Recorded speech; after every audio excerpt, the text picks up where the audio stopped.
الرحمن الرحیم صلی اللہ علیہ نبی کریم۔ اللہ تعالیٰ نے بہت بڑی سعادت اہل سنہ والجماعت کو عطا فرمائی ہے کہ انہوں نے صحابہ کرام اور اہل بیت کی محبت کو جمع کیا ہے۔ یاد رکھیں، ایک کا اس بات دوسرے کی نفی کو مستلزم نہیں، یعنی اگر ہم حب اہل بیت کا بیان کریں تو اس کا مطلب یہ نہیں کہ صحابہ کرام کی شان میں کمی کی جا رہی ہے۔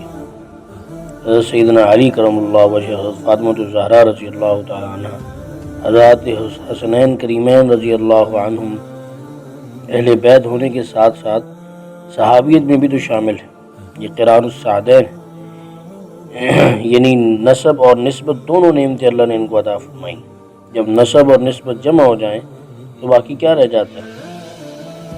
البتہ ایک نقطہ حضرت مجدد الفسانی رحمۃ اللہ علیہ نے فرمایا ہے کہ ایک رشتہ قرب یعنی نسب کا ہے، یہ افضلیت ہے، لیکن یہ مدار مطلق افضلیت نہیں، ورنہ اشکالات پیدا ہوتے ہیں۔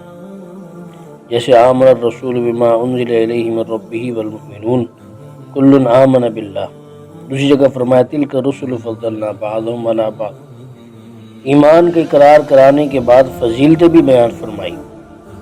حضرت مجدد صاحب رحمۃ اللہ نے فرمایا کہ سفینہ کی سلامتی بھی ستاروں کی محتاج ہوتی ہے، باقی مشاجرات صحابہ کو نہ چھیڑنا ہی بہتر ہے، اور یہ بھی ایک طرح ان کی فضیلت میں شامل ہے۔ تکوینی حکمتیں ہیں کہ اللہ تعالیٰ نے انہیں بہت سی آزمائشوں میں ڈالا، اور ایسی آزمائشوں میں ڈالا کہ جن میں گناہوں کا صدور لازم تھا تاکہ امت کو مسائل سمجھ میں آئیں۔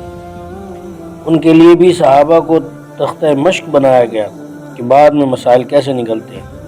جیسے مسلمان سے الجھ جائے تو کیا فاتح دوسرے کو غلام بنائے گا یا نہیں؟ جب حضرت علی کو فتح ہوئی تو ساتھیوں نے پوچھا کہ جو ہمارے خلاف لڑے ہیں ہم ان کو غلام بنا سکتے ہیں؟ حضرت علی رضی اللہ تعالیٰ عنہ نے ارشاد فرمایا کہ کون بدبخت ہے جو اپنی ماں کو غلام بنائے۔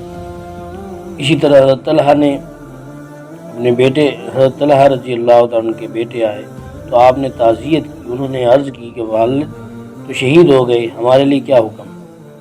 آپ نے فرمایا کہ وہ تقدیر الہی تھی کہ شہید ہو گئے، اور فرمایا کہ آپ لوگوں کا جو مال ہے وہ لے جائیں۔ حضرت علی رضی اللہ تعالیٰ نے اپنے مخالفین کے مال کو مال غنیمت نہیں بنایا، جنازہ پڑھایا، روئے اور ان کا ہاتھ چوما اور فرمایا کہ کاش 20 برس پہلے میں مر چکا ہوتا۔ دوستوں، حضور صلی اللہ علیہ وسلم نے سب اصحاب سے یعنی صحابہ کو گالی دینے سے منع فرمایا ہے۔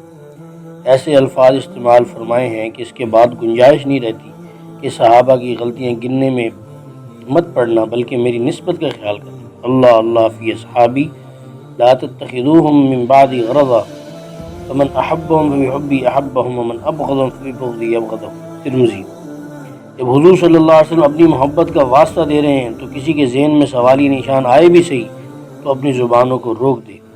حضرت عبداللہ بن مبارک رحمۃ اللہ علیہ نے فرمایا کہ اللہ تعالیٰ نے جس طرح ہمارے ہاتھوں کو ان کے خون سے نہیں رنگا، اسی طرح ہم اپنی زبانوں کو ان کے خلاف بولنے سے بچائیں۔